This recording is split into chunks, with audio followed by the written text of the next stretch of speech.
Hello, everybody. Welcome back to the Boss Rush Podcast, a great place to play games and be better. I'm one of your hosts, Corey Deering, and alongside me, as always, is the PC muscle race himself, LeRon Dawkins.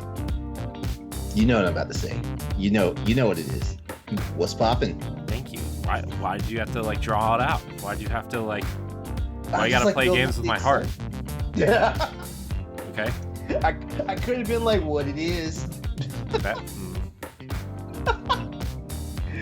I'm sorry. It's Wednesday night, so I'm always in sort of I'm in a different mood on Wednesdays compared to Tuesdays. I know. Everybody's always happy it's Wednesday night. Also joining us is the Mad Pharmacist herself. Also about to release her next novel sometime this summer. Stephanie Klimov. Yes. Happy to be back. Thanks for holding the fort down there on last week. Yeah. Oh, it was terrible. It was an experience. Yeah. No, I had to talk about Nintendo for an hour and 45 minutes. Oh no. If I wanted to do that, I would have just invited myself to Pal Block. I mean, I had work to do. Okay, I had stuff to do. No. Y'all were both, making it make that money. So I had to respect that. To be fair, now we're here. To be fair, I did name that episode "Too Much Nintendo Everywhere." So that's awesome. Yeah. So Ed was on that episode. So good job, everybody. Yeah, and everything was about Nintendo that night for Ed. Well, it's about Nintendo for Ed every night. Let's be honest. It's like, dude, there are other video game outlets out there besides Nintendo. That's apparently not the case. There's not. Yeah. Anyways, how's everybody? How's Stephanie? How was your week off? Awful. Terrible. Oh no. Why? I'm gonna give myself a lobotomy. But good news for my other I wouldn't call it a hustle actually, but my other hobby, I do a pole fitness. I just got my new shoes in. Look how big they are. Damn. Oh my gosh. 8 inches. Oh my gosh. What's happening? Whoa. I need shoes like that. That would make me 7 feet tall. Hey, it would make doing squats. It would make doing squats a lot easier. Then you could really do the acid grass squats. I just really want to show off because it really could be a murder weapon. Because I'm feeling very murdery right now. Oh no! Why are you feeling murdery? It's a good thing I'm in a Skype screen instead of a around a table. Guys. For real, yeah. No, it was just a very rough work week, and I know I've been saying it's been a rough work week since I started my new job, but long story short, and I'm not pointing fingers, but I got a notification from a particular team saying X is going to happen next year. Please notify your clients. So I'm like, okay, to my client, hey, plan X is happening, so you better get ready. And they asked me a bunch of questions about it, so I'm fully into whatever is happening for next year. Apparently, on Friday, they decided to nix that X idea. I'm just very simplifying it, right? Mm-hmm. There was no formal communication. I just happened to find out through a phone call with a colleague. They're like, oh, yeah, they nixed it. They're not even doing it anymore. I'm like, excuse me? Oh, my client is currently having an internal meeting with their corporate about this thing. So I had to double back and just eat my words and be like, so we're not doing that. Wow. Sorry, we wasted all your time. Now you're the jerk. Well, that's super fun. And I'm their new consultant, so I'm trying to build a relationship with them. So they, the last thing I want to do is have them think that they don't trust me. So that's why I'm feeling very murdery. I'm just like, I can't. Murder. It's okay. Man. All good. My week was fun. Do tell. Yeah, please tell. No, we're going to talk about it on After Dark. Oh, okay. Never mind. All right, yeah, never mind. So, it was fun though. It was a quick thing, I guess. I went to Vegas for a work trip last week, and it was fun. And it was a lot of work, but it was a lot of fun. So, yeah. I didn't do anything anywhere close to exciting like that. You podcasted with Ed last week. It was just as exciting as Vegas. I mean, there's nothing wrong with that, besides the fact that, I want to talk about topics and he wants to talk about Nintendo. Aw, Shout out Ed. to shout out to Ed Varnell. I love Why you, are we man. always so mean to him when he's not here? We suck. We're mean to him to his face. What are you talking about? I know, but we do it out of love, though. Yeah, we do. Yeah, we do. So we wouldn't be here without Ed. You know? That's true. Yeah. Well, I know. I wouldn't be here without Ed because Yeah. he's the reason he got y'all to pull the cord on me. Mm-hmm. It's true. It's very true. Very true. Oh, Stephanie's wearing her Boss Rush Writing Team shirt. Ta-da! You can buy that and a bunch of other merch on the Boss Rush store if you want to head on over there and buy something. Including some pretty awesome standard def stuff. Yeah. Indiana Jones, still not approved. What? It's been like a month. Okay. So No problem with Disney, but problem Nope. with Indiana Jones. yeah, Something's up. the mouse doesn't care about his own writing, but cares about whatever. Mouse. Anyways, Mouse. the Yeah. mouse. All right, so Sorry, go ahead. no, you go. You go. Oh, just because you're talking about my shirt, like I'm hoping to be fully back into the writing team by the end of April or May 1st because I'm working on my novel and I'm trying to psych myself up. There's got to be and most likely a Indie World showcase right in April, so I want to be available for that. And Yeah. that was all. That was just my comment. Okay. I hope to be writing more soon. I've just been transitioning into a new position at work, and it's been really busy, and we've had a lot of events at work, and it's just I don't know. Life's been really busy. I texted you guys earlier. I just feel like I've been way busier the last month and a half or so than I have been in a long time. Not that that's bad. Being busy is good, but man, Yeah. just There's honestly a lot of that going around. Like I've been noticing I'm getting very fatigued like lately. Just like I will start my day strong and then by like 1 o'clock I'm ready for a fucking nap and it's like I don't get it. Oh, that afternoon slump sucks. Yeah. Yeah. It's all right, though. It's all right, guys. We're here. It's Wednesday night. It's time for the Boss Rush podcast. We have topics. We have questions. We have things to talk about. Where do we want to start? This is usually not a problem for us. Let's get the questions out of the way first. Oh, why? So they can skedaddle after we read their question? They can stop watching the live show? No, I'm just kidding. Okay, then let's do one topic. I'm just kidding. One topic, one question, then back to topic, then the other question. How about that? No, we'll just read the questions. I was just kidding. All right. So we're going to read friend of show Grayson Morales' question first. Speaking of things in life, have any of you ever felt like you were stuck in a rut? And if so, how did you get out of it? I feel like I'm still stuck in my rut. Now, are we talking about video game rut or real life rut? Because this is what I mean by I can actually interpret many of these questions as both. I know. Yeah, for real. I mean, I can give both. I mean, yeah, let's give both. Why not? Well, for video games, and it'll tie into one of our topics later.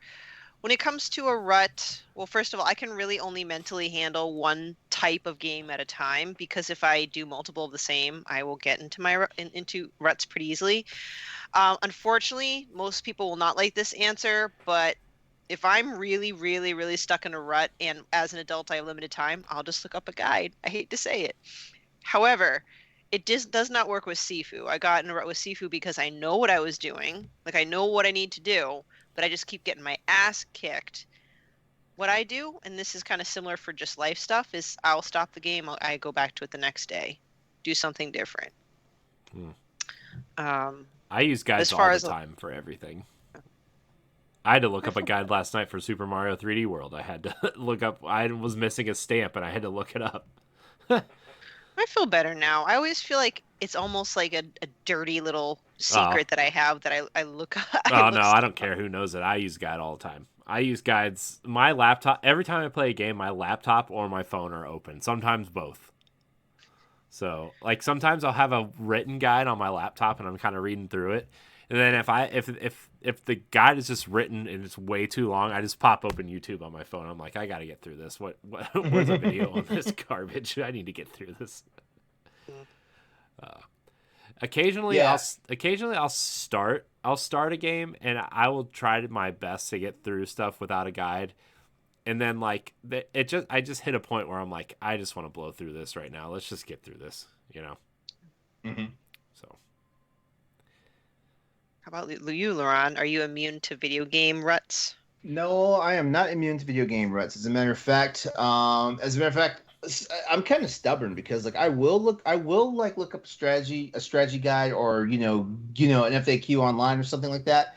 But then there's sometimes I'm just really willful and stubborn, and I'm like, you know what? I don't want help trying to figure this out. But what winds up happening is I put the game down for a little bit, and then I run into a dilemma to when I'm ready to pick it back up. Have I put it down too long that I've forgotten the core mechanics of the gameplay, or did I forget specifically where I was at and then wind up getting frustrated all over again? Yeah.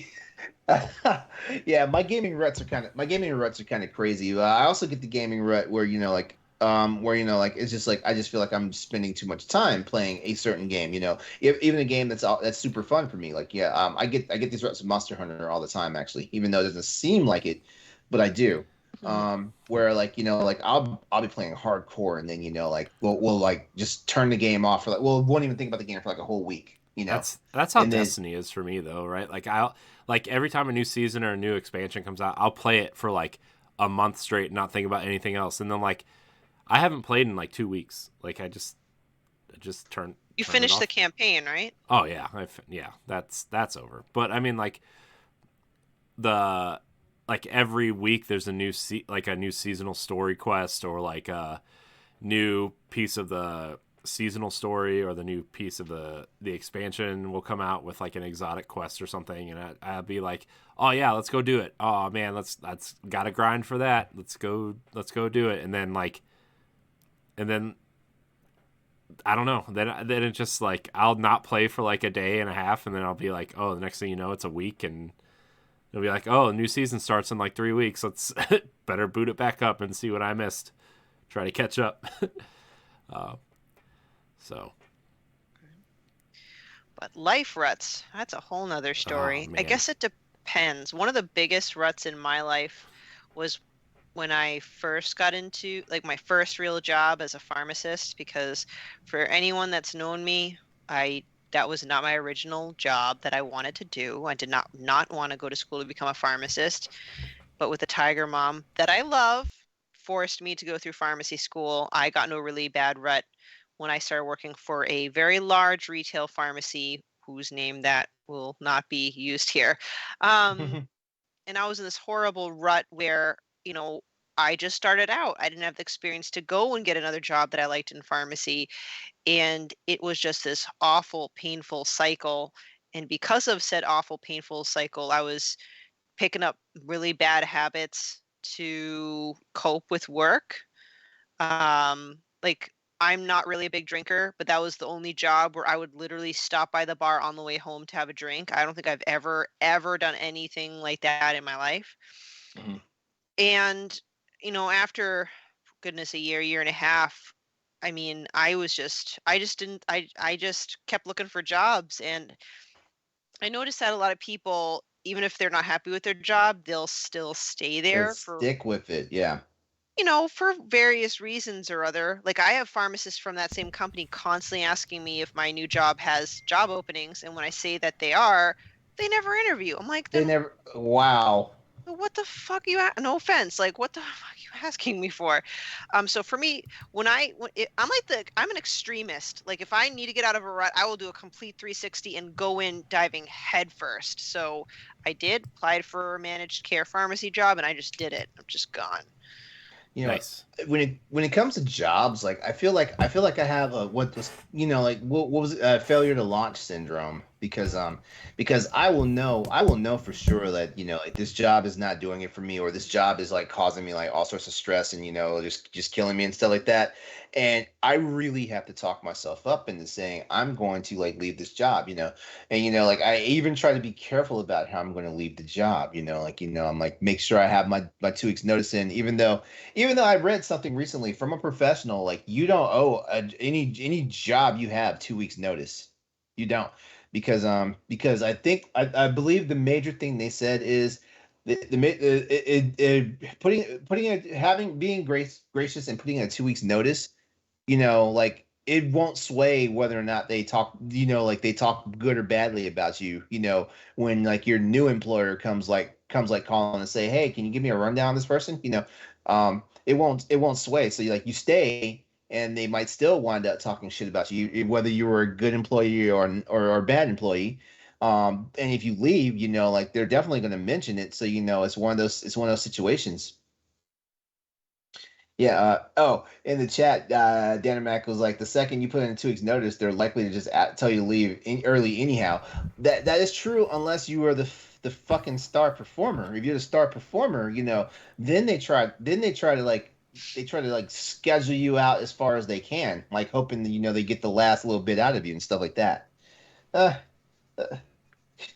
the the corporate world is weird. It sucks that like we get stuck in this situation where we have to do this rat race, just to survive nowadays. Especially given what the economy looks like and how just the way of life is and things like that. It's just it's fucking insane. Well, And yeah, that is a point Mhm. to consider. It's like, a lot of people say, "Hey, I have a job, so I can pay the bills, feed my family. I Mhm. need to get out of it, but is it worth the risk? If I quit and can't land a job, then I'm fucked." That's So, Yeah, that's how yeah. I was for a while. Because like, I mean, Stephanie, you probably know a little bit, but like, I carry the insurance for my family. I carry, I I couldn't leave my last job unless like there was insurance, there was like 401k stuff, there was like enough money to like pay for that and rent and whatever. I mean, don't get me wrong, Mhm. my wife makes good money, but like the insurance and the 401k and stuff is all it's something that you have to huge. look at. And It's huge. Yeah. uh I worked some really hard jobs before the one I work at. I mean, not that the one I'm working at isn't hard, but it's like I've been there 7 months and I still love it. The first, like, it was like my first day, like it. This is when people say that work is work. I'm just like, I don't know. I think if you find something that you really love doing, Mhm. it's, you don't think about it as work as much, and like, I am fortunate enough to have found that after, you know, 15, 16 years of not having that, where I like absolutely hated what I was doing. Totally. Yeah. I mean, like, Totally there with you. I worked in a restaurant for 13 years and I managed it for 5, right? That was awful. Like, no offense to those people. Like, I have a lot of good friends from there and I still keep in touch with some of them, but like, one of them I play Destiny with like every weekend still, but it's just like, man, I could not do that anymore. I just, Well, I'm sure they'd agree it's awful. The restaurant business in general is very challenging and not rewarding. It's not a personal Mhm. attack. It's yeah, just no, bad. no, I know. And then like, I worked at the car dealership for 3 years and everybody kept quitting. And then I was there, I would work from like, LeRon, I would, I would wake up at like 5 a.m., go in or I would have to be there at 5 a.m. and then I would work till like 5:30, 6 o'clock, sometimes 6:30 every Yeah. night. And that was like, man, that was really rough. And then I would have to work Saturdays because the Saturday person quit too. Like that was, but I mean, thank, thank God my wife maybe applied to this job because like I really thought I was underqualified for it, but they hired me and I was like, okay, well, joke's on you, I guess. Ugh. No, I'm just kidding. I I really enjoy my job, and it's funny because he he told me that he hired me because of the podcasts and the YouTube channel. I was like, oh, That's okay, awesome. cool. Hey, because Neat. you know what that says? He was looking for a creative mind and not so much just somebody that would do a task. Mm-hmm. Yeah. Well, I mean, he told me that sometimes it's about what you put into something and not about what's on the piece of paper, and I was like, okay, well, Yeah, good. fair enough. Yeah, very good point. Yeah. So it also helps that I walked into a job that like I'm literally doing for them what I do for us. Like I'm editing. cool. I'm editing So videos you're- now and doing their So social you're having media. you're having fun. Yeah, the only thing I'm not doing is hosting the podcasts, which probably for the best because I have no idea. I mean, Yeah, I'm learning, Corey's but Corey's like doing this. I mean, that's not entirely true at all. But yeah, I mean, I was in dirt off your shoulder. I felt like I was in a rut for a really long time, and it was like it wasn't just affecting me; it was affecting my family and stuff too, and like and that's even harder to think about, So even though I didn't really express it a lot, I thought about it a lot. Yeah. I'm terrible at expressing how I'm feeling, in case anybody cares or wonders. That is a bald-faced lie. What do you mean? That's a bald-faced lie. All right, everyone, we need you to rewind back to episodes 3 and 4 of Boss Rush After Dark. Oh, okay. Which are available on free feeds right now. Okay. For other emotional Corey Dierig moments, you'll have to be on the Patreon. Okay. Hey, shameless plug. Okay. People. Let's point out my bad qualities. It's fine. Dude, we're a sucker for big sweethearts. Don't even try it. So, yeah, I mean, and I don't know. I feel like I felt like if we're still talking about being in ruts, like I feel like sometimes, not all the time, but like with Boss Rush and everything, like I feel like sometimes maybe we're not in a rut, but I want to like we do so much that it's hard to like find time to do something new and something more engaging and more, interesting, I guess, than just the podcast, which is like something I really want to do, but where's the time? Well, yeah, do more than just what my work calls lights on, right? Like, Yeah. Like I mean, I would really like to bring back Indie Masterclass and the Retro Game Show, which is something Ed and I used to do a long time ago, but in a more interesting and fun way, and have more people on it. Like those were really fun. And they were just like Let's Play shows where I don't know if anybody watches Game Informer's Replay or Super Replay, where they play through older games and they like literally play through them and talk about them and have people on and have love that. have interviews while they're playing the games and stuff. And like that's what I want to do. But I mean, I'm scheduled to be on 7 podcasts this week. So like where's my time, I just there's no time. But it's something that I am aiming to change in the next month or so. Do I dare ask? Because I know we didn't end up recording a Disney thing yesterday. So like, yeah, what do you POW block? Well, let's see. Sunday I recorded standard def, MCU standard def. Monday was POW block. Yesterday I was on Crossroads. Tonight is Boss Rush and After Dark. Tomorrow is Tower Casuals and Expansion Pass. Friday is the Game Boy expansion or standard def and an expansion pass. And then Sunday is Indiana Jones, our last Indiana Jones recording. Oh my gosh. See, now I feel like an ass. You asked if we needed help last night, and I was like, yeah, sure. Now I feel like an ass for like you being on there. Why? I asked you if you needed help.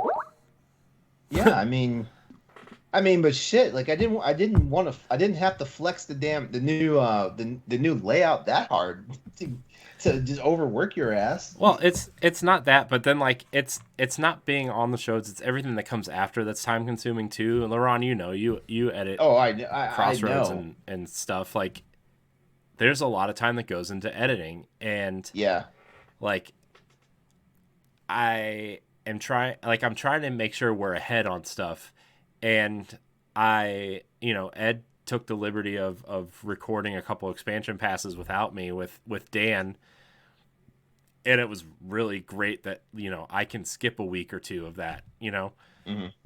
and it's just there's a lot going on, and I love what we do. I would like to do something more and something different, and if we can just my mind is always like, how can we get ahead so we can do stuff like this? And it's just my brain's always moving. It's always thinking, how can we just be ahead on stuff? I texted you the other day. I'm like, Ron, we're not ahead on After Dark. Oh no. I know. We gotta do something about that. Yeah. I got anxious when you said that, because I was like, I kind of like having like a buffer. Yeah. We were 3 weeks ahead, and then we had spring break, and then one night our meeting went long, so we missed one, and then you didn't record one with Ed last week, so yeah, there's our 3 episode buffer.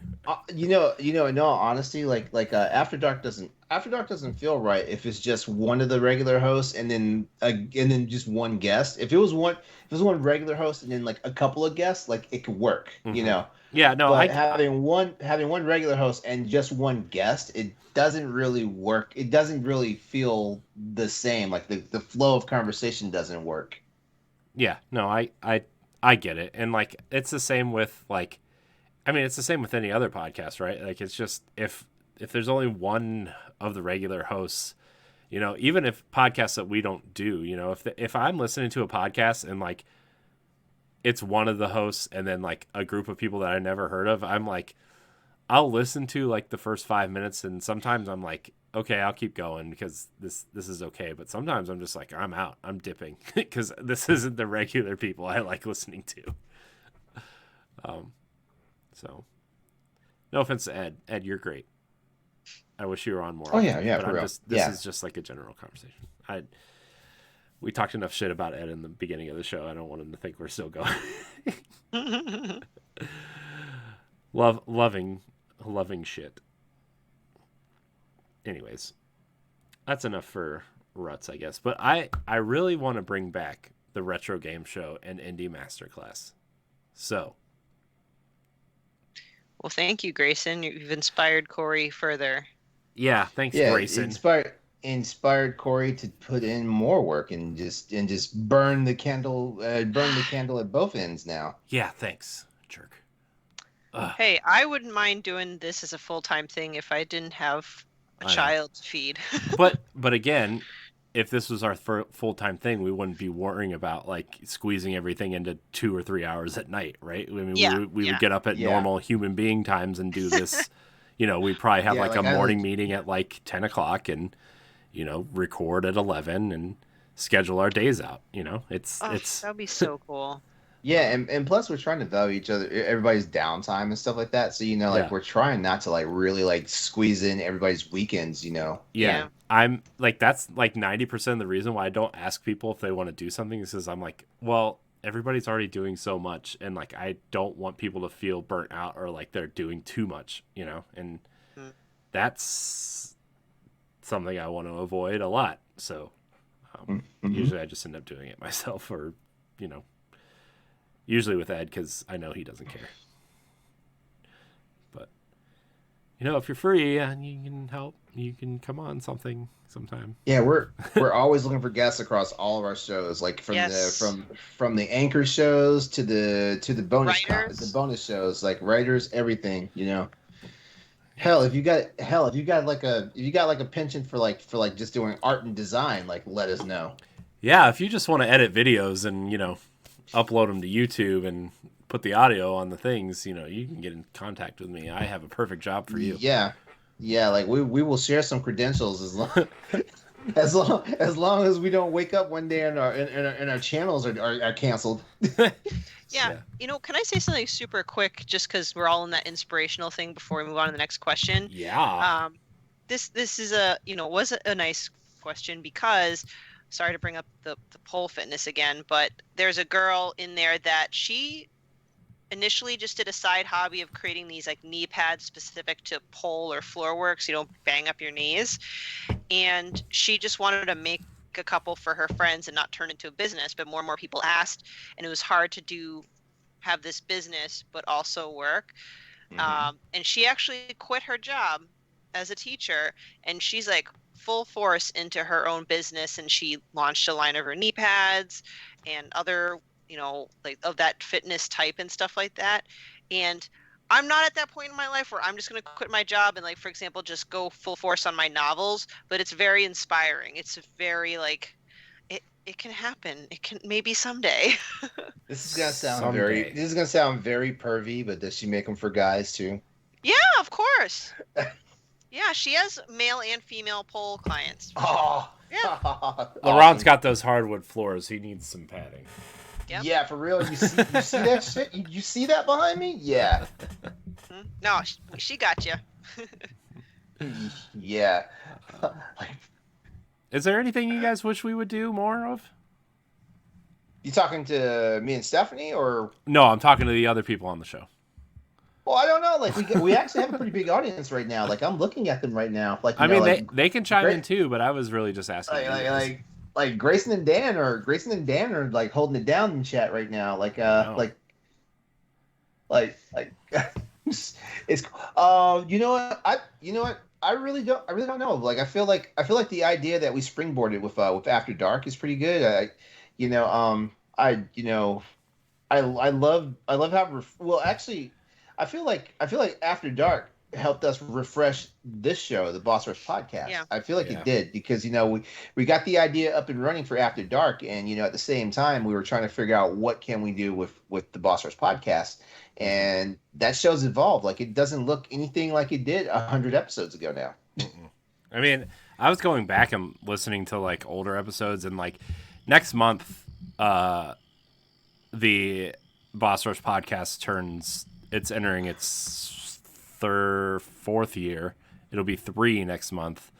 And like I was listening to older episodes, and like there were things that I just totally forgot. Like the show was not what it was now, obviously. And like there was a stint where Ed was hosting it, and there was a stint where like, I was focused on Power Block and the Nintendo side of things, and Ed was hosting this show, and there was some news, but sometimes there wasn't, and sometimes we had guests, and sometimes that show ended up being like 1v1 as well. And this show has gone through so many evolutions, but like I feel like we really hit this stride with this show.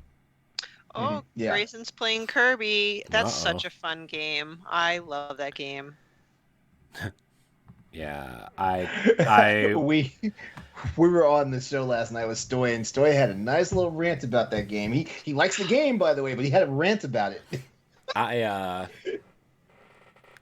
haven't played past the demo, so that was like the main topic on Nintendo Power Block the other night, and I just didn't have a lot to say. So, Ooh, Dan's starting Star Wars Lego tomorrow. I know All good choices. I want to play that, but it's gonna have to The wait. Skywalker Saga. Yeah, it looks fun. Yeah. But I honestly have to say this week there's not a lot in gaming that I want, but I'm going to try. So This is like, a good thing. This is a good thing. that is true. Like I mean, I mean, Nintendo Switch Sports is at the end of the month. Yes! We're giving it away on Nintendo Power Block, by the way, everybody. Remember, you can go follow Power Block Podcast and retweet the post that I was supposed to make today and didn't make because I forgot. Speaking of giveaways, like we announced it last week, but we didn't mention it last night on the show. Crossroads is giving away a free digital copy of Gran Turismo 7. Ooh. Nice. Yeah, so you might want to check with the show and definitely hit up the Twitter page for Crossroads. Okay. Wow. Yep. Wow. Lots of giveaways here at Boss Rush. Except on the Yeah, Boss we Rush try. podcast. Well, You know what I we was can thinking about? definitely do one. I just want to make sure it's Oh, effective. go. Yeah, go ahead. That's all I had to say. Oh. 'Cause I mean, We're I have a giving ton of away codes that- Stephanie, guys. Oh! She does poll. That's all I'm gonna say. No, I have a ton of freaking codes that I'm never going to use from Humble. For PC for various PC games. I mean, like shoot, I know our core demographic is not PC, but I mean seriously, like there are some games I'm What? just Why never not? going. Huh? Why not? I mean, I'm just looking at what's like what we get in general feedback, and stuff like that. And yeah, like we do have an audience for PC, but it's nowhere rivaling like certain other like companies. It's fair. Yeah, like for example, like I am not going to play Destroy All Humans. Why Might as well not? give it away. That game is cool though. I played it back when it was a thing. Like I'm just like I mean, what else? Who wants a copy of Nickelodeon All Star Brawl? I mean, who doesn't? I've got a Mass Effect Legendary Edition I can give away. What? Because Why are you hiding all this I from already us? have it on PC. Why I are you already have it hiding on all this PC. from us? Who wants Borderlands 3? Me? All right, we'll talk. Not on PC though. You will see. There's a problem. No. It's fine. Anyways. Anyways, let's move on to the next question. Thanks for your question, Grayson. We appreciate you and love you and Yes. hope you come on this show soon. Stop hiding on Nintendo Power Block and come back to this show. Our next question comes from our writing guru, Jack Brow. He says, what are some bad habits that you just can't change that you really wish you could? Staring at my game library, trying to figure out what I want to play, and then turning it off and watching YouTube instead. Yeah, for me, it's buying games I don't need to buy on the Nintendo eShop. Oh, yeah, that too. A lot. Yeah. That's probably my worst video game habit. I have a lot of personal bad habits. Yeah. I actually have a story about that that I'm going to tell right now. So, like, there were a bunch of games on sale one week, and I was like, oh, man, this is like $15. This is like $20. And without, like, really paying attention throughout the week, I ended up spending, like, I don't know, like $150. And, like, my wife's like, why'd you buy so many games? I'm like, what do you mean? She's like, it's like $150. I'm like, oh, sorry. Whoops. But yeah, I do that a lot. So like I've been really paying attention a little bit to what I've been purchasing, except for like, so you know how I'm like really excited for Hogwarts Legacy. Like I'm like really excited for that game. Now it's my most anticipated game of the year that Zelda has been delayed. Yeah. Lego Harry Potter was on sale on the Switch eShop for $9. So I ended up just getting it. You jumped right on it. Yeah, I did. So, whoops. It's okay. Stop. Gotta stop spending money. I even set it to where like I have to enter my really long Nintendo password to buy something now to prevent myself from doing that. And I'm like, no. At first, the first couple times I was like, you know what? It's not worth entering this password. And now it's like, now I can like enter it in with my eyes closed. So I'm like, haha, can't pass me. Well, yeah, and I don't know. I personally see it as a bad habit. Other people, when they do it, it's not a bad habit. So I'm not saying in itself is a bad habit. But I personally have been getting a bad habit of buying video games day one that end up being on Game Pass months later. So you do that. Because didn't you just buy Life is Strange and it's coming to Game Pass? Yes! And same thing happened with Guardians of the Galaxy, and now I'm upset. Wow. Anyway. One of my habits that really like it, as far as gaming goes is I have a really bad habit of getting a game that I know I want to play and then I just don't play it. And what I mean by that is I'll start the game and then never finish it. You know. Yeah. And it's one of those things like, why did I buy it when it was $60 or $70, and I could have easily like just walked into somebody's store and got it for $15, when I'm ready to play it. Yeah. The thing is though, is like I used to get in this really bad habit of like buying games for $60 and then I wouldn't buy them and then I wouldn't play them. And then I would see them on sale for like 15 or $20. And it's like, the thing is if you don't have to be part of that conversation of that game, like there's no reason to buy it day one anymore. Especially with like, I mean, look at Cyberpunk, right? I mean, if you played that thing on console, you were like screwed. But now it's like, it's fixed and looks great and plays great and everybody loves it now, you know? And it's like, well, yeah, there was a point where you could buy that thing on Xbox and PlayStation for $10 at Best Buy. $10 with the free upgrade. So.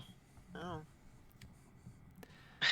Dan says, my bad habit is banging my head against the goddamn same Elden Ring boss over and over and over. This is why I don't play that game. Yeah, this is your fault for playing Elden Ring. So that's your problem. I knew not to buy Elden Ring. I was like, I've played enough Souls to know that I'm not going to play it. So I'm just kidding. You play what you want. If you enjoy hitting your head against the wall, you hit your head against that wall. Against that wall. I have to prove to myself my thumbs are powerful, he says.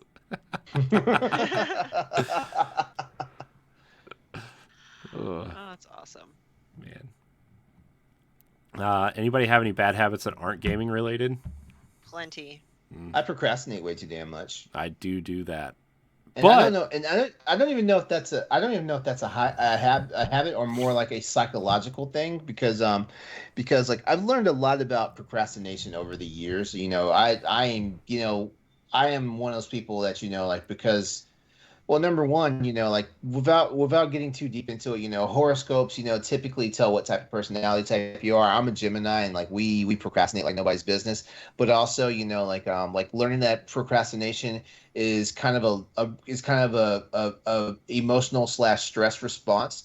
That puts that kind of puts in the light because like I tell people all the time, like I live with a certain degree of stress. So, like certain things make me apprehensive, and sometimes it's like really little things. And sometimes it's like shit that's, like life changing or career altering or stuff like that,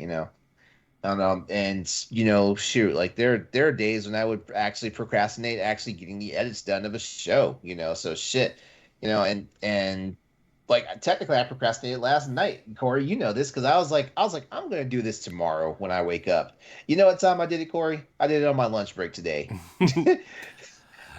I mean, I did it on my lunch procrastinate. break today. I procrastinate with boss rush stuff all the time, right? Like I've been meaning to get new shirt designs up.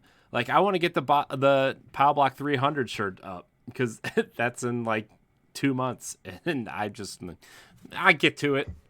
One day, probably episode 310, I'll get it up, but, I want to do shirt designs. I want to, like, this goes back to what we were talking about earlier. There's so many things I want to do. I want to get cool shirt designs. I want to, like, do some things, like, get new things ready and up and, like, get LeRon's new assets done. And it's just, like, procrastinating. Just procrastinating. I told LeRon I'd have his new logo done while we're doing the show. Where's my laptop? On the floor. Sitting there plugged in, ready to work. It's on the floor, plugged in. Whatever. Sorry, LeRon, you'll get it someday. No, dude, it's fine. It's fine. Like I'm not that stressed out, because I am. Shoot, like I still got to finish my layouts for OBS and stuff. Which like this one looks nice, but I gotta set up the game. If I set up the game stream, Stephanie, I will get back on Dead Space. That's another one I've been procrastinating on. That'd be great. And I'm sure I'm going to fulfill my promise. I'm going to complete Dead Space 1 on Twitch, and then the rest of the series goes to YouTube. Wow. I kind of wish I could trade anxieties for one of procrastination. I can't. I just think it's maybe I inherit it from my mom, but I get anxiety if I don't get stuff done, to the point where I try working on stuff when probably it's not time or ready to work on stuff. But as far as bad habits, well, I have plenty. When I get anxious, I still chew on my nails and pick at my cuticles. That's annoying. It's a bad habit. I know it's a bad habit. Same. Mm-hmm. My wife yells at me. I'll be sitting there and I won't even realize I'm doing it, and she'll hit me. Like, she'll smack my hand like I'm a child. Yep. She'll be like, "Stop it. Stop it." I'm like, "Oh, I guess I am doing it." But I don't even, like, it's to the point where, like, I don't even realize I'm doing it. That's how often I do it. Yeah, same here. I just, people have to literally smack my hands like I'm a child as well. I don't know what's up with that. Also, I just had one on top of mind. Oh, I apologize too much. And I'm aware I apologize too much. I say sorry probably like every other sentence, but I just can't seem to shake that habit. Yeah. I should know better. I apologize a lot too. And then they're like, "What are you sorry for?" I'm like, "I don't know. It just feels like something I'm going to have to be sorry for soon." So. Yep. Man, look at these questions. Great questions. Yeah. I love getting questions. Give us more, everybody. Yeah. Yeah, I actually missed the question and answer segments of the show. You know, of the shows. You know. Yeah. Yeah. So thanks, guys. Yeah. All right. What are our real topics tonight? E3. Somebody want to talk about E3, so I guess we'll do that. Let's talk about it. Yeah, E3 I don't know, I feel like half the people I listened to were not surprised that this happened, and the rest were obviously very upset. I'll admit, I kind of fell in the middle where deep down I'm like, I could see this being canceled. It wouldn't be the biggest surprise.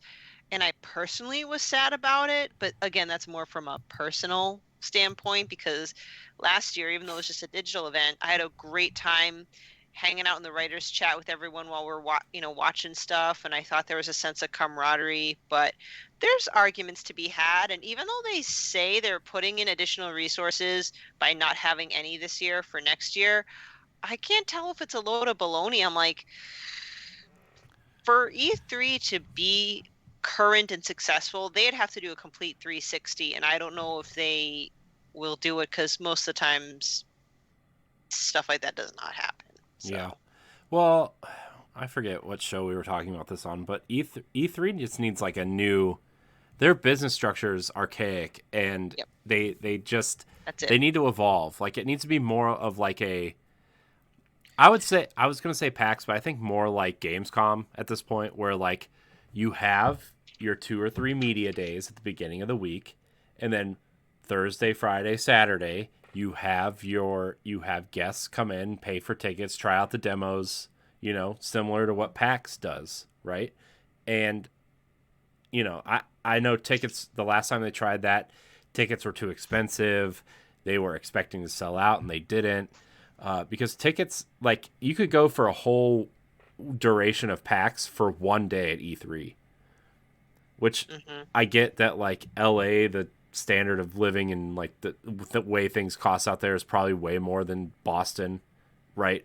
But still, you have to like acknowledge that people are coming from places outside of Los Angeles and San Francisco, Yeah. And like I know that there's like a balance there, and E3 is bigger than PAX in the grand scheme of things. So like, yeah, you could probably get away with charging a little bit more, but like PAX is like, I think it's something like, what, $210 for 4 days? And it was like $250 a day for E3 or something stupid like that. Maybe it wasn't that much, but I remember it being so ridiculously overpriced that people were like, why would I go when you can get a better experience viewing it online? Well, and I know, LeRon, you're probably going to mention this, but, publishers, even smaller ones like Annapurna, all the way up to the big ones like Nintendo, Sony, and Xbox, they now do their own directs and announcements.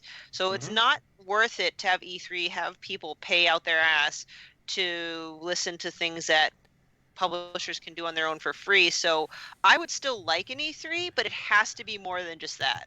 It has to be. Mm-hmm. Yeah, the major thing is, like there was real magic, in the E3, like when like the big companies were there. I mean, like there was a time when Sega, Sony, Microsoft, and Nintendo were all at this venue that happened in 3.5-4 days, and it was freaking nuts. Like Microsoft and Sony had presses on the same day. Nintendo had one either in the middle or at the end, and then Sega was somewhere, smashed into all that shit. Yeah. And it was just amazing. It also, and I hate to say this, but it also felt like we got more information when E3 was more VIP for press. Like like regular Joes could get in there and stuff, but it seemed like we got the most information from E3 shows when the press was the VIPs, But then, like they flipped the format. I want to say flipped the format back in around 2010, 2011. And then, like it was more accessible to the public and stuff like that because, we had San Diego Comic-Cons happening all the time and all that stuff. And, and things, like they made it more accessible to the public. And I feel like I honestly feel like that's when like the major companies started making their exodus out of from the show, stuff like that, because they realized if it's gonna be open to the public like this, we can just make sure we filter everybody that we want to our venues and stuff like that. But it's not just that; it's the rise of YouTube and the way that we get to stream video now, right? And like delivering your message directly. I mean. Well, okay, you meant from the developers because we can't really like restream their stuff. Like I'm saying the way that like we get to watch the whole press conferences now from home, from our desks or from our couch without being interrupted by some fool in the crowd. Right. Not running the risk of not being able to hear what somebody's saying. Stuff like that. And, Nintendo started early. Like the one thing Nintendo was ahead on. Not ahead on internet or online services or eShop store setup, but the one thing they were ahead on was Nintendo Direct, right? Where they made this curated video where, the presenter on stage isn't afraid to talk in front of a large crowd. The demo didn't crash. The controller works. You know what I mean? Like, remember the Uncharted demo that they had to start over because the game literally wasn't working when they were on stage? Like that shit didn't happen. And so Nintendo came up with this really, pardon the pun, but direct way to deliver their message and their games to their audience. And look, everybody's copying them. State of Play, Inside Xbox, Stadia Connect, even though like we haven't got one in a while.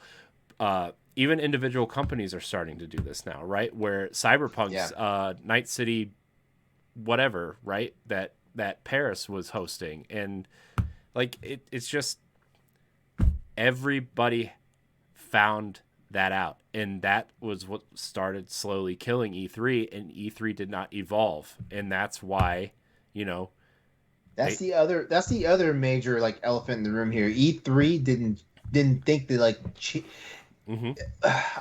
they could deliver their press conferences all day, right? Like the Microsoft conference is always great, but Microsoft, not technically part of E3. Bethesda, not technically part of E3. EA Play, technically not part of E3. Sony puts their State of Play on the week before, right? Like, Activision pulled out. Nintendo, I mean, they don't have a press conference, but the only thing Nintendo does their Treehouse stuff at E3, right? But that's like, that's it. The big three aren't even part of E3 anymore. Yeah. So. Yeah, and like and I hate to say it, when Nintendo pulled out that one year, actually wait, Nintendo was, they weren't the first. Was it Microsoft first and then No, Nintendo was the first. Okay, so Nintendo pulled out, and everybody pointed and laughed because they're like, "Oh, well, we don't care about Nintendo anyway. We don't need them to be here." Well, yeah, because the year before they showed off Nintendo Land was like the big thing they showed off. And it was Mhm. like, nobody cares about Nintendo Land. It's a great game, Yeah. but like, you're going to set up your whole stage and show like a bunch of Mii's running around chasing Donkey Kong in a golf, in a cart, right? Like, no, Yeah. nobody gives a shit about your packing game. It's not Wii Sports. Yeah, Nobody cares. You know? Yeah, and then immediately the next year, like Sony pulled out. Yeah. And Sony was like, we're not going to have a presence at E3, but we're gonna be doing our thing at this location during E3. Yeah. You know. Yeah, and I mean, Nintendo pulled out the year after that too because like nobody knew what the Wii U was, right? Unless you were like really paying attention. Yeah. You know? Like everybody thought the tablet was an add-on for the Wii. Remember that? Everybody thought the tablet was an add-on. Yeah, for real. You know? And yeah, I don't know. It just E3 is a nice idea. I like it as like a beacon pointing to, you know, this is when all of our games are going to be announced or whatever, as like a beacon of games start here or whatever. I don't. Mm-hmm. We talked about this a little bit on Nintendo Power Block, I think. But like, I don't want Jeff Keighley's like super game fuckfest thing that he does every year that spans over 4 months and nobody really knows when anything's being announced. And well, okay, yeah, they got Wonderlands and Elden Ring the one year. Woohoo, good for him, right? But like, you know, we need like a 2-week span where everybody like just goes and does their thing and everybody's excited for games. And yeah, I don't know. I mean, don't get me wrong, Jeff Keighley's a great organizer of things, but like that year that he debuted Summer Game Fest was just a shit show, right? I feel like Summer Game Fest this past year was actually pretty decent. You know, I'm talking about the first year. The one thing, I know. The one thing that pissed me off about Summer Game Fest though is that they hyped up Sony because Sony, you know, was a partner for it, and they didn't even have a Sony event. That pissed me off. That pissed me off, you know, and Sony kind of knew they kind of fucked up on that because a week later they had a state of play. Yeah. Mm-hmm. Sony knew they fucked up on that one, but I don't understand. But you know, and I'm not sure where the signals got crossed, where the wires or whatever got crossed or whatnot. Was it that Sony was like, yeah, we're gonna back you guys because like it seems like everybody ran to fucking E3 and you need some help this year. Well, that was also the year that Keighley left hosting his E3 kind of roundtable thing because him and the board of E3 got in a huge argument and like that became public and everybody thought Jeff Keighley was right and everybody wanted to support him and everybody knew E3 was going down and Jeff Keighley's stock was going up because the Game Awards are successful and you know it was just like a perfect kind of storm, really. Yeah. So I, you know, like as I'm not, you know, like I don't really hate the guy, but you know, like I have enough just to say like I have respect. He's fun to make fun of sometimes, but you know. he is fun to make fun of. Yeah. I mean he's a big old nerd. Yeah. He's a big old nerd, but guess what? Like his nerd shtick got him rich, and you can't fault that. Nope. Shit. Like I've thought of ways of just like pimping myself out and putting myself on the C or the D list just to start making some money in the industry. Yeah.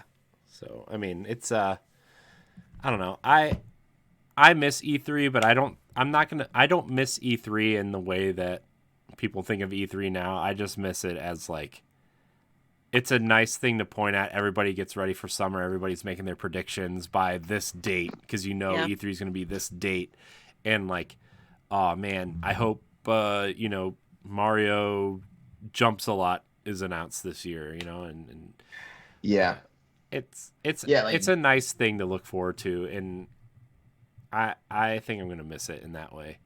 Although I'm not going to miss Boss Rush After Dark. Or at night, Boss Rush at night, not after. Boss Rush at night, yeah. Denimac in our chat he's throwing a lot of heat. You know, he's like E3 didn't figure out how to keep up with the internet. To be honest, And also Not E3 wrong. was the only time during the print era that we hear new stuff. Now, and he's spot on with that because now like everybody, all these companies, even like the smallest of the small fish, they have the internet now. They can just put their stuff out Hmm. there, generate their own hype, and just roll with it. Like shit. I mean, Like I with remember hearing.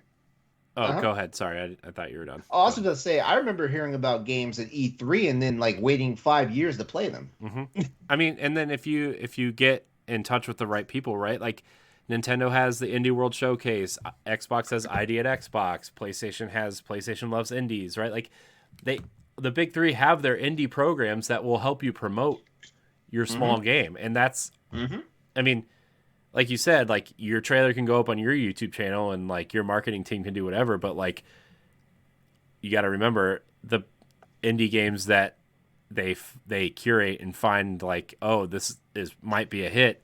It also goes up on the Xbox YouTube channel. It also goes up on Nintendo YouTube channel, right? Like Nobody Saves the World came to Game Pass. It was up on Xbox's YouTube channel like the second it was announced. And then now it just showed up on Nintendo's YouTube channel because it's coming to Switch and PlayStation. Yeah. That game's awesome, by the way. Everybody should play that game. Great Switch game. But Well, with no E3 this year, we got to remember we got to pick a date, I guess, to kind of make a couple more choices for our roster, our 2022 game roster. I know I'm just gonna lose. Maybe I should just forfeit now because Breath of the Wild 2 is on mine. So that's a big fat zero. I also had a zero though. I had Yeah, a big LeRon, this Elden Ring, and all of this I other know. shit. I don't understand why I didn't snap Stephanie, that you and up. I should just combine our lists and take LeRon Yeah. out. What is this collusion that's happening right now? Don't worry about it. Let's see.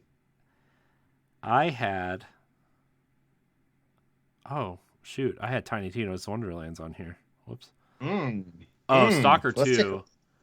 Like that's probably not coming out this year because of the war. Yeah. So Let's see what he's doing on Metacritic. Let's see what Tiny Tina is doing on Metacritic right now. yeah, I have that, and I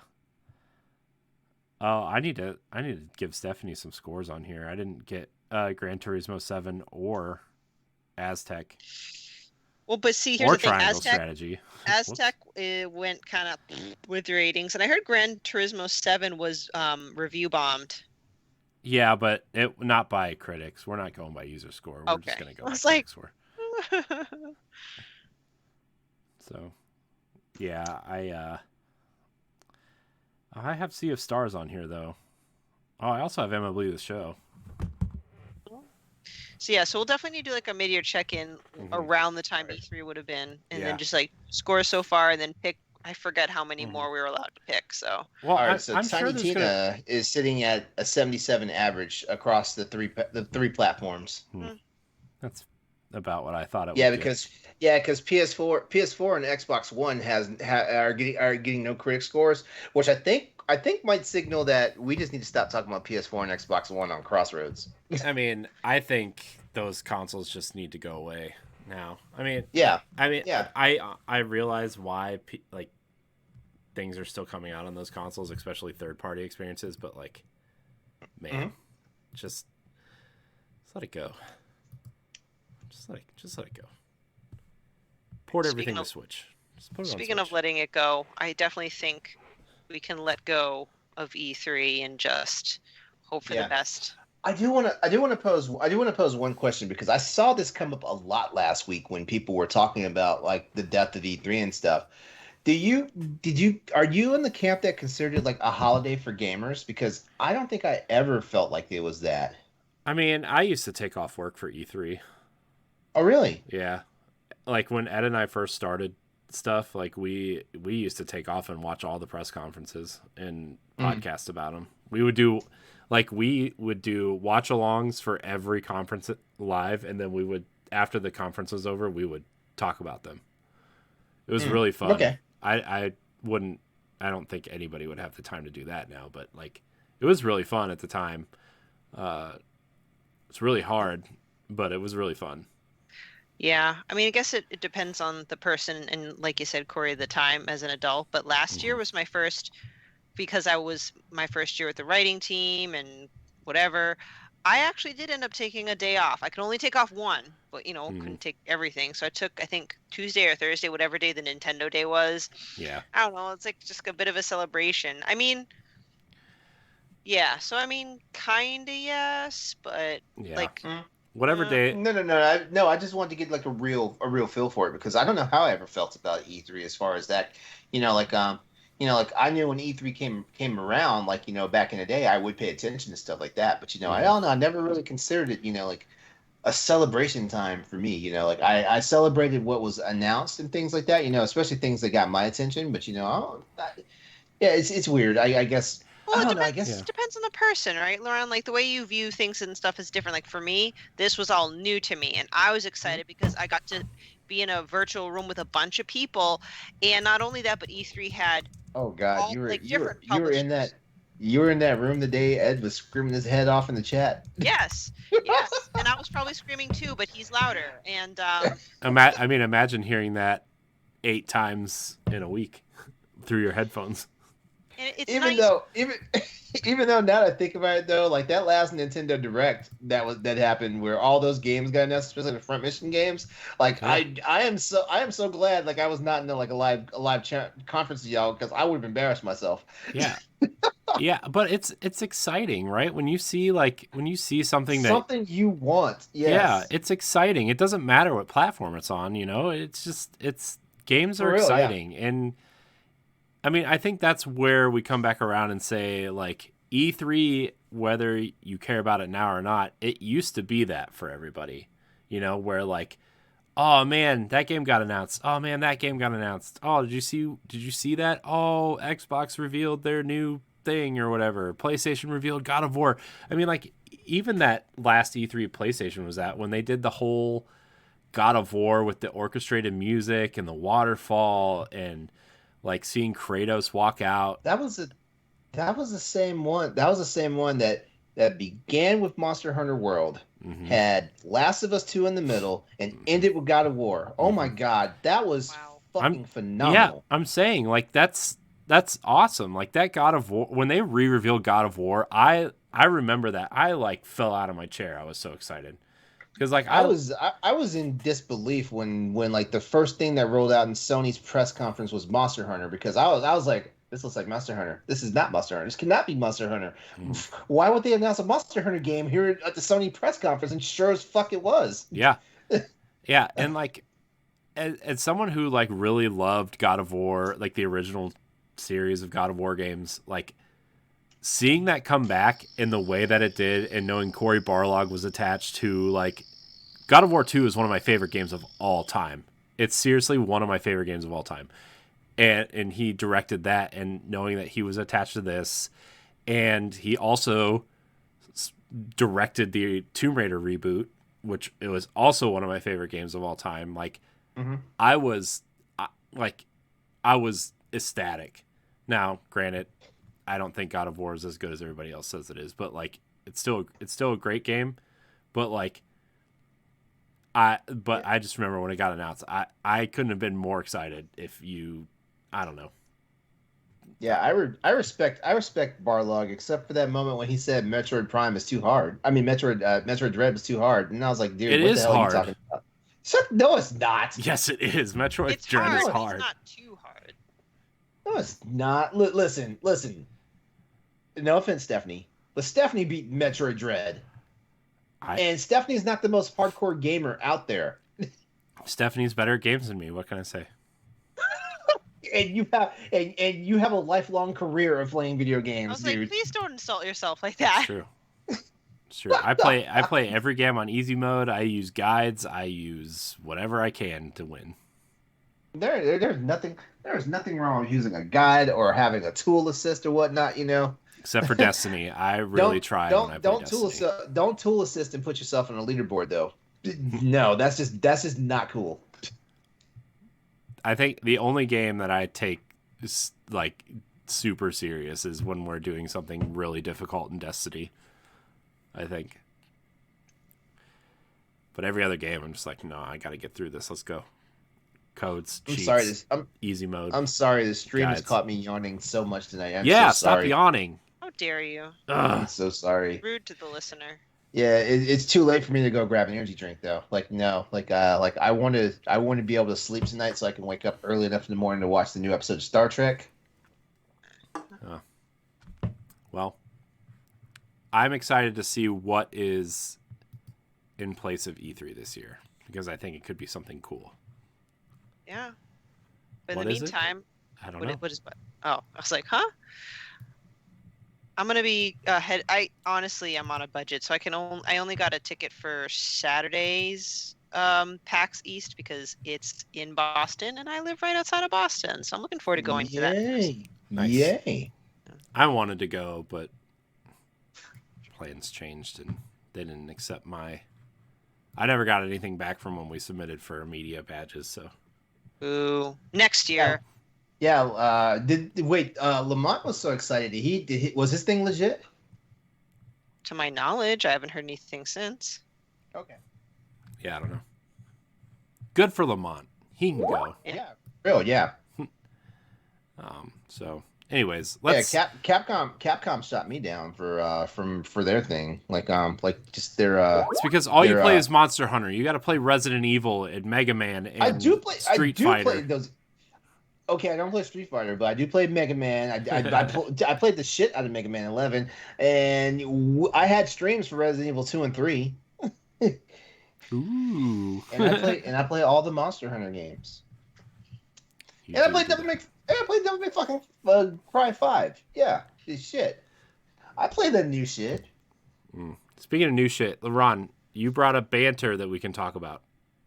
Yeah. As a matter of fact, this banter, by the time you hear this recording, this banter will have already been live. It goes live tomorrow, April the 7th. It's by Andrew Millard, and he asks, "Are you able to split your gaming attention span?" I'm just gonna read a few quick lines from this, and then we can get to talking about it. You heard it first. He starts off by saying there was a long stretch where only a small handful of games would grab my attention in any given year. It was great. It let me focus on and methodically comb through each game I bought, and I rarely felt the latent guilt a backlog could provide.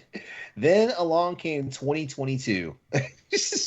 After mentioning Spider-Man Miles Morales, he fell down this. I'm paraphrasing at this point now because I want you guys to read the article when it drops tomorrow. He also goes on to mention Horizon Forbidden West, after Horizon Zero Dawn, and then there's Elden Ring thrown in there, and basically he sums it all up by saying, "Are you able to play multiple games in the same time frame?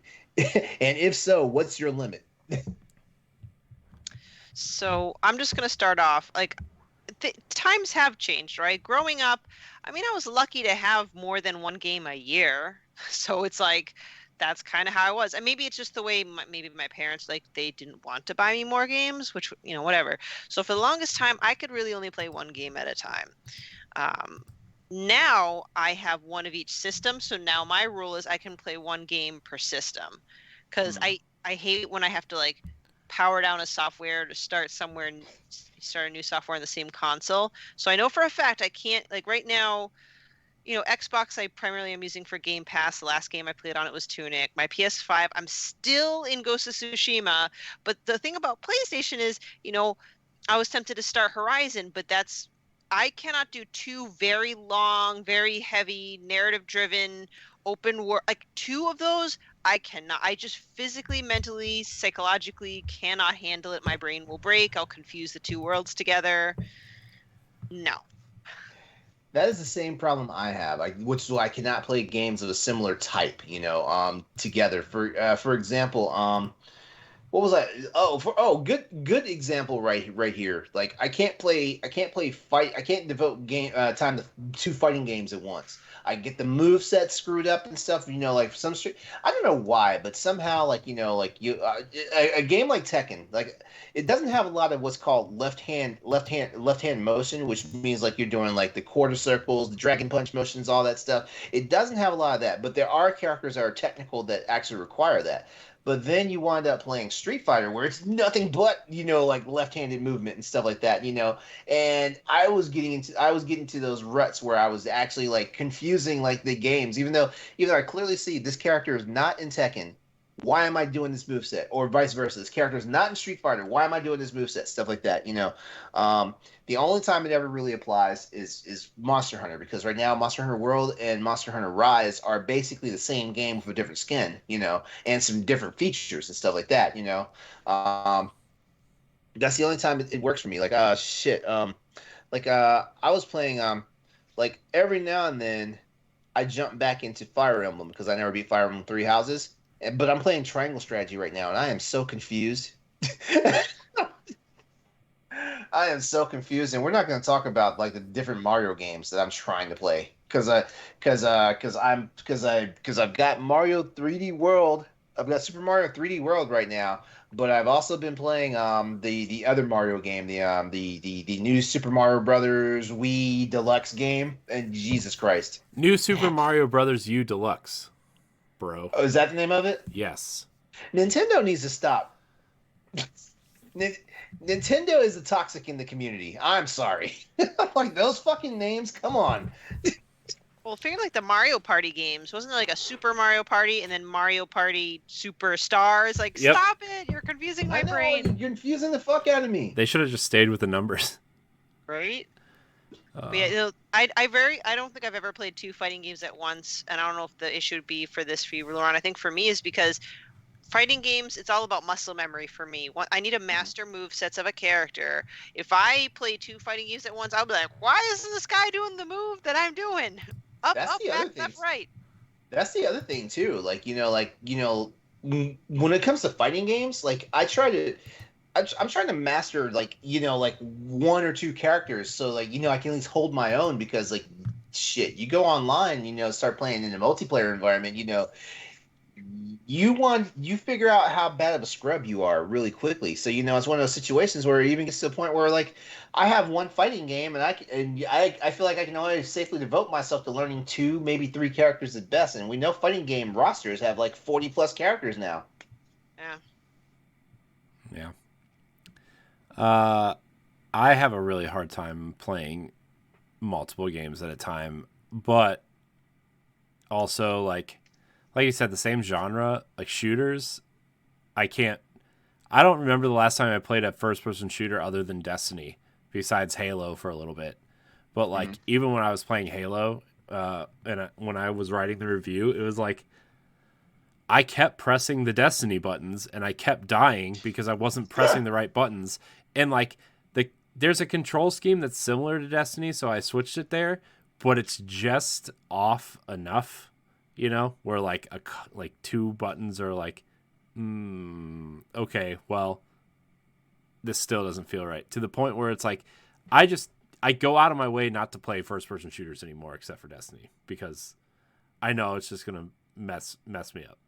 So Dan from the chat says Destiny ruined other shooters for me. It's too good. Bungie is the master at gunplay. It feels so good. The guns feel good, the movement feels good, and the supers feel good. It just feels too good. So Too good. But like I also like usually try to find a game on Switch and then a quote unquote console game, to play at the same time. Yeah. But that's what I do. I feel like I do okay when I'm playing one main console game or one main PC game and then one game on the Switch. I feel like I have a better balance. But even still, like I get greedy. I get greedy because the other day, I told you guys, like I turned on Shining Force on Nintendo Switch Online, and I was having a rough time translating the controls on that because I was playing fucking Triangle Strategy.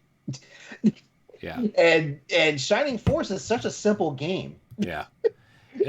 It also helps like when you're using the proper controller too. Like I bought the Super Nintendo and Genesis controllers for Switch because they were back in stock.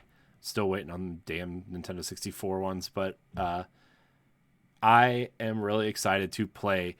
Like I have a really hard time playing NES games on the Switch And so I went out of my way to buy these, right? Because all of Nintendo's controllers, except for the NES and the Wii remote, the buttons are like crooked. And then the way you naturally want to play them, like you want to, like if you're playing Mario, you want like on the Switch controller, you want A to be run and B to be jump. Well, it's not. B is run, and then like Y is jump. That infuriates me. Yeah. That infuriates me. So like by you the have way. to hold the controller in a different way, and the only way you can change it is to go into your system settings and do like the controller button swap thing and like save it as a preset. And I'm like, I don't have time to do all that. Just make the game the way people want to play it.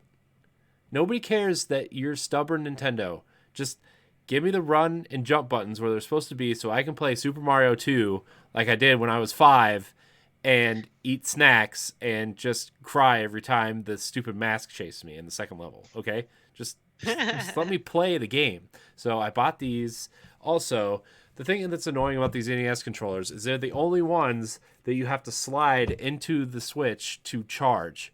Everything else is USB-C. These you actually have to put like where the Joy-Cons go. I didn't even know that.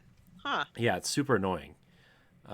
Because like, what if I want to play my Switch and then maybe later I want to play some NES, and then I'm like, oh well, I didn't charge them because I was too busy playing the Switch to charge these things. So I ended up buying like one of those Power A charging docks for Joy-Cons and a Pro controller. So wouldn't it be really funny if the N64 Trident had to be slid on? Oh my gosh, that'd be awesome. On it, like I don't know, it'd just be really funny looking. Oh, that'd be awesome though. Yeah. Where would the middle one go? or would they be like two, one on each side? Is that what you're saying? Right. Like. Oh. Yeah. Man, that'd be a hideous console. I'm really excited to get those though because I've decided that once those come in, I'm going to play Ocarina of Time for the first time since it came out. Nice. That's gonna be good. Yeah, I refuse to play those NSO Ocarina of Time Majora's Mask without that trident. I don't know, those C buttons are very important to me. Yeah.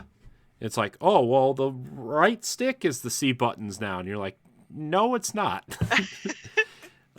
Because I tried to play Master Quest on the GameCube, and I got through the Great Deku Tree, and it's like, oh well, the C stick represents the C buttons. I'm like, no, it doesn't. It's a stick.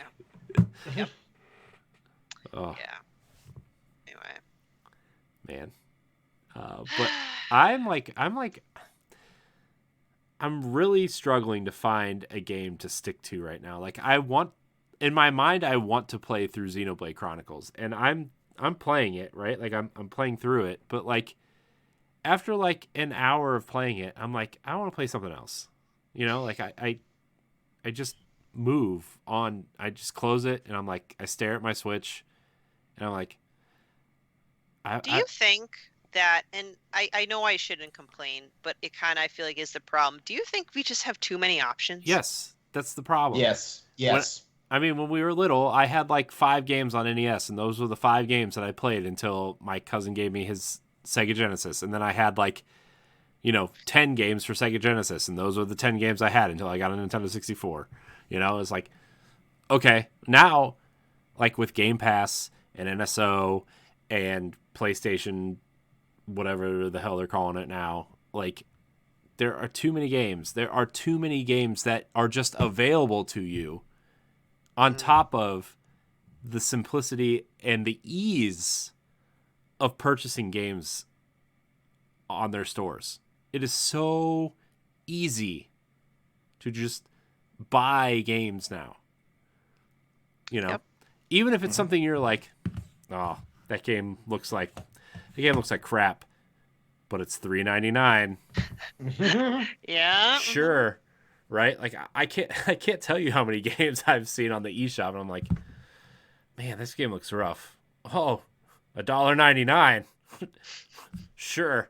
I got 8 quarters burning a hole in my pocket. Let's just try this out. And I play it for like 10 minutes. I'm like, yeah, okay. Yep. But I wish you hadn't mentioned any of that because I'm so sad. Like the other day I popped on Nintendo, like the Nintendo eShop, just to see if a release date had happened for Advance Wars, and sadly, it has not. Sorry, LeRon. It's probably going to be like Yeah. June and July.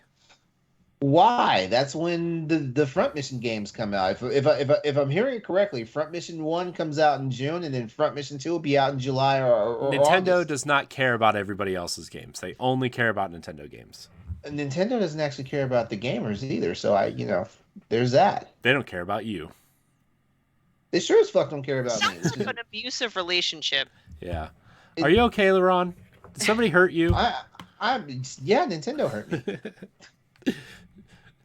Show me where they hurt you. Oh, I have to pull down my pants for Oh, God. Our podcast is not hosted on Pornhub, okay? We cannot do that. I didn't say I'd pull down my underwear. I just said I'd pull down my pants. It was implied.